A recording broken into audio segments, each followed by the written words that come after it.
आम आदमी पार्टी आज पंजाब को लेकर एक बड़ा ऐलान करेगी। पंजाब में मुख्यमंत्री कैंडिडेट का ऐलान आज आम आदमी पार्टी करने वाली है। मुख्यमंत्री अरविंद केजरीवाल और आम आदमी पार्टी के संयोजक आज मोहाली में होंगे। दोपहर 12 बजे प्रेस कॉन्फ्रेंस होनी है और 12 बजे जो प्रेस कॉन्फ्रेंस होनी है उसी प्रेस कॉन्फ्रेंस में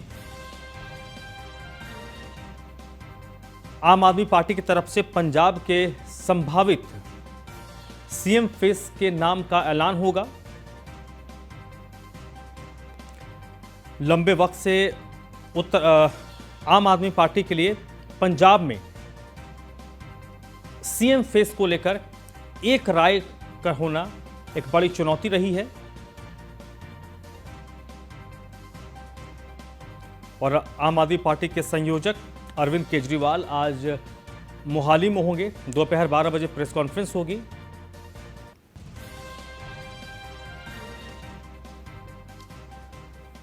पंजाब के बाद अब बात करते हैं उत्तराखंड की। उत्तराखंड में आम आदमी पार्टी डिजिटल नव परिवर्तन संवाद कर रही है और नव परिवर्तन संवाद का पहला फेज खत्म हो गया और अब Aam Aadmi Party door to door campaign के जरिए पूरी ताकत झोंकेगी। 8 दिन तक लगातार डिजिटल नव परिवर्तन संवाद चला है। आम आदमी पार्टी के दिग्गजों ने इस दौरान अपनी पूरी ताकत झोंकी है। सोशल मीडिया के जरिए भी लगभग 40 लाख लोग आम आदमी पार्टी के साथ जुड़े हैं। आम आदमी पार्टी जल्द ही डिजिटल रैली करके अपने दूसरे फेज की शुरुआत करेगी। 3 लाख नव परिवर्तन प्रमुख हर घर पर दस्तक देंगे। नव परिवर्तन संवाद का पहला फेज खत्म हो गया। इसमें आम आदमी पार्टी के कई नेताओं ने उत्तराखंड की जनता को डिजिटल माध्यम से संबोधित किया और अब डोर टू डोर कैंपेन पर आम आदमी पार्टी फोकस करेगी। अखिलेश यादव की अन्न प्रतिज्ञा पर कैबिनेट मंत्री सुरेश राणा ने पलटवार किया है। सुरेश राणा ने कहा है कि सपा सरकार में दंगाइयों को लखनऊ बुलाकर बिरयानी खिलाई जाती थी। गन्ना भुगतान को लेकर किसान धरने पर होते थे। किसानों के मेहनत का पैसा गायब कर दिया गया था। चीनी मिलों को बंद कर दिया गया था। हमारी सरकार ने आने पर कर्ज माफी की है और किसानों को उनके हक का पैसा दिया है।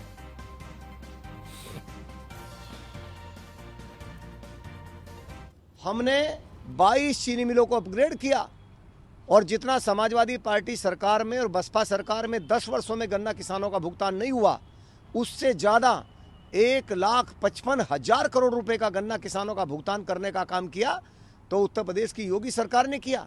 आदरणीय प्रधानमंत्री जी की प्रेरणा से माननीय मुख्यमंत्री योगी आदित्यनाथ जी ने किसानों के हित में जो फैसले किए हैं, 36,000 करोड़ रुपए का ऋण मोचन का फैसला पहले ही कैबिनेट में, किसान सम्मान निधि और तमाम प्रकार के किसानों के, सबसे बड़ी बात तो किसानों के लिए सुरक्षा। ये सारा काम किसने किया? ये योगी आदित्यनाथ जी ने किया। आज जब किसान आदरणीय मोदी जी, आदरणीय योगी जी के साथ मजबूती के साथ खड़ा है, आज उत्तर प्रदेश का किसान भारतीय जनता पार्टी के साथ मजबूती के साथ खड़ा है, तो समाजवादी पार्टी को पसीने आ रहे हैं और तरह तरह की बातें बोल करके गुमराह करने का प्रयास कर रहे हैं। किसानों का हित नहीं है, किसानों के ऊपर राजनीति करना चाहते हैं। इसलिए मैं कहना चाहता हूं कि पूरी मजबूती के साथ मैं किसान भाइयों का अभिनंदन करना चाहता हूं। जिस तरह से उन्होंने आदरणीय मोदी जी और आदरणीय योगी जी के साथ पूरी कदम से कदम मिला करके चलने का काम किया है, चाहे 14 हो, चाहे 17 हो, चाहे 19 हो, किसानों का आशीर्वाद भारतीय जनता पार्टी को मिला है। अब की बार उससे भी ज़्यादा आशीर्वाद भारतीय जनता पार्टी को किसान भाइयों को मिलने वाला है। ADG zone Prayagraj Prem Prakash corona संक्रमित हो गए हैं और कोरोना संक्रमित होने के बाद एडीजी ने खुद को आइसोलेट किया है। एडीजी जोन ने अपील की है कि पिछले कुछ दिनों में जो भी लोग उनके संपर्क में आए हों वो अपना टेस्ट जरूर करवा लें। एडीजी कार्यालय की तरफ से ट्वीट करते हुए ये जानकारी दी है।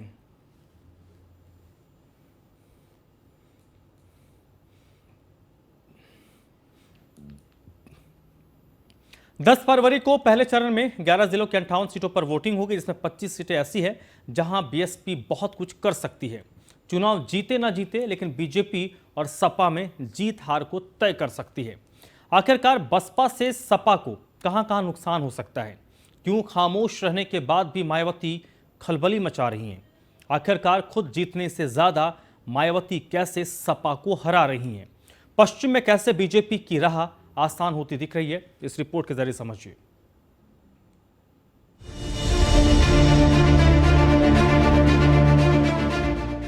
उत्तर प्रदेश में लगातार बनते बिगड़ते समीकरण के बीच प्रदेश में 10 फरवरी को पहली जंग आंकड़ों और जातीय गुणागणित के बीच दिलचस्प होती दिख रही है।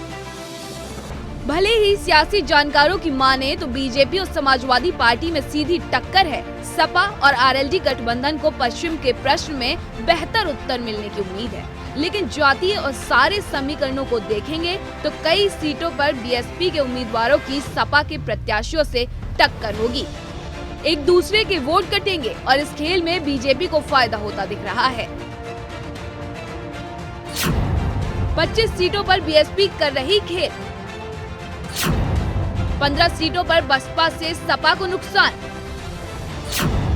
6 सीटों पर बीएसपी बीजेपी में सीधी टक्कर, 4 सीटों पर बसपा से भाजपा को नुकसान। भले ही 22 की जंग में मायावती चुप दिख रही हो, बावजूद इसके मायावती को अपने कोर वोट बैंक पर पूरा भरोसा है और यही भरोसा समाजवादी पार्टी पर भारी पड़ सकता है। इसमें कोई सवाल नहीं। जब विपक्षी पार्टियां अलग अलग चुनाव लड़ेंगी तो वोटों का बंटवारा लाजमी है, जिसमें साफ तौर पर बीजेपी को फायदा होगा। ऐसे में जिन सीटों पर बसपा मजबूत होगी उन सीटों पर सपा आरएलडी गठबंधन को झटका लग सकता है, क्योंकि बीएसपी जीते न जीते लेकिन वोटों का प्रतिशत तो ठीक ठाक ही रहेगा, जो समाजवादी पार्टी के लिए शुभ संकेत नहीं है। दरअसल 2017 के नतीजों पर गौर करें तो बीजेपी ने 100 सीटों का आंकड़ा पार किया है, जिससे बीजेपी को प्रचंड बहुमत मिला था। कुल 136 सीट, बीजेपी 109, सपा 23,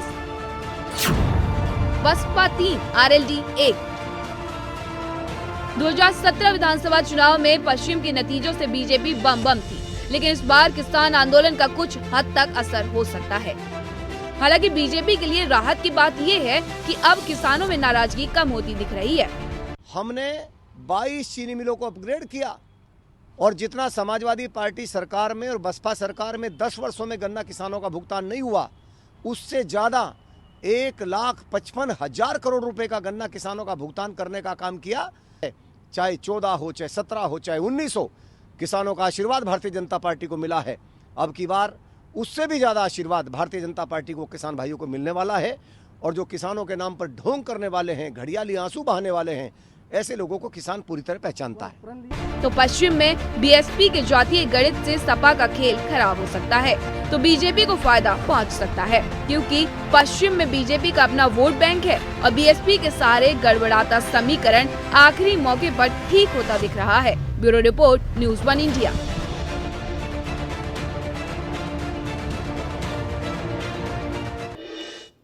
यूपी में एक बार फिर किसानों को लेकर सियासत गर्म है।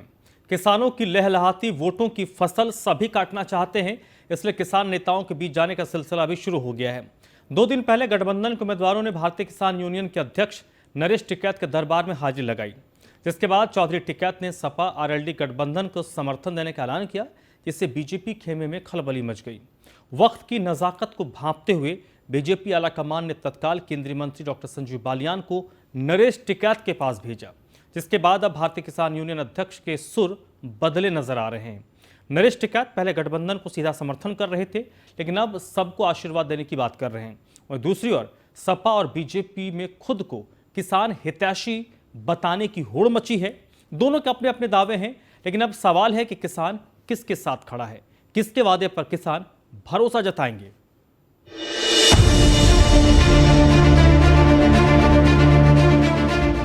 कड़कड़ाती ठंड के बीच केंद्रीय मंत्री डॉक्टर संजीव बालियान की चौधरी नरेश टिकैत से मुलाकात पश्चिमी यूपी की सियासत को गरमा रही है। चुनावी मौसम में ये मुलाकात तब और अहम है जब 2 दिन पहले ही भाकियू अध्यक्ष ने सपा आरएलडी गठबंधन को समर्थन देने का ऐलान कर दिया था। इस ऐलान के बाद यूपी से दिल्ली तक बीजेपी खेमे में खलबली मच गई। आनन फानन में आलाकमान ने बीजेपी के जाट नेता और केंद्रीय मंत्री संजीव बालियान को टिकैत दरबार में भेजा, जिसके बाद अब भाकियू अध्यक्ष के सुर बदले नजर आ रहे हैं। भाई आप लोगों की परीक्षा की घड़ी इस गठबंधन तक बगल जो कोई भी जाए उसे कुशा मंदरामन जो कुछ भी तरीका अपनाना हो, रिक्वेस्ट का यह और तो कुछ नहीं होता। हाँ, और तरीका तो कुछ नहीं होता सर।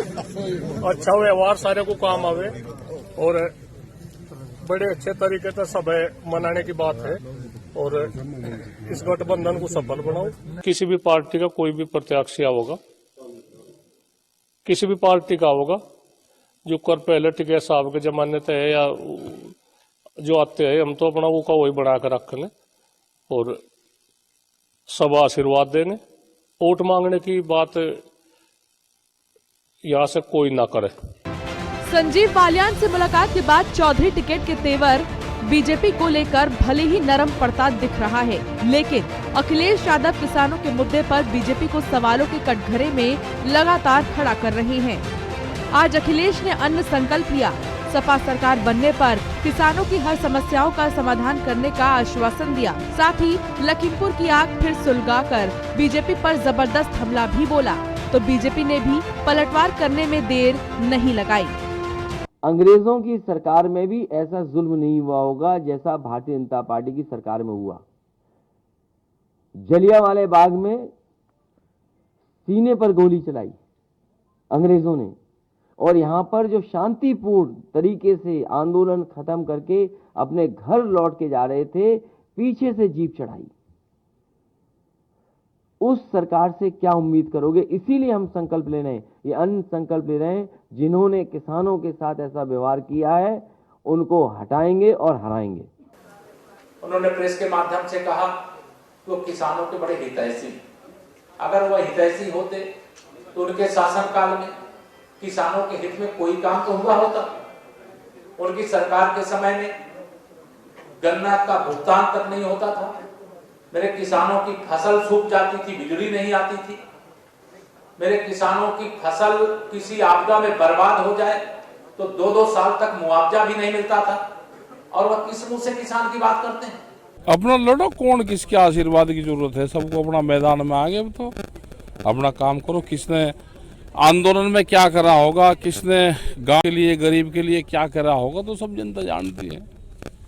जिसको जनता चाह लगी कर लेगा। कल आपके यहाँ से एक समर्थन की बात जारी हुई थी, वो तो कोई लोग वहाँ पे गए, उन्होंने अपना सिंबल दिया, उसको वापसी देगा। उसने कहा अपना जाकर लड़ो चुनाव। आज दूसरे जा रहे, कल तीसरे जा रहे, वहाँ तो रोज जाते रहे ना अलग अलग तरीके के लोग। अखिलेश और केशव मौर्य किसानों के मुद्दे पर आमने सामने हैं, लेकिन बीजेपी और सपा के बीच किसानों को लेकर जंग क्यों छिड़ी है, इसके सियासी मायने भी समझ लीजिए। दरअसल पश्चिमी यूपी की कई सीटों पर किसानों का प्रभाव है। जाहिर है भाकियू का समर्थन जिसे मिलेगा वो मजबूत होगा। ऐसा इसीलिए क्योंकि 53 सीटों पर किसान निर्णायक भूमिका में हैं। कई सीटों पर जाट किसानों का दबदबा है। जिसके पक्ष में किसान गए उनका पलड़ा भारी होगा। 2014, 2017, 2019 में किसान बीजेपी के साथ थे। यही वजह है कि बीजेपी को प्रचंड बहुमत मिला।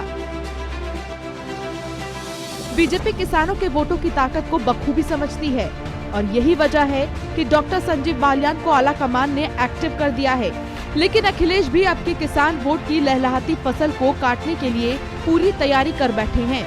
लेकिन देखना दिलचस्प होगा कि अब की बार किसान किसके दावे और वादे पर मुहर लगाता है। Bureau report, news 1 India. इस बुलेटिन में फिलहाल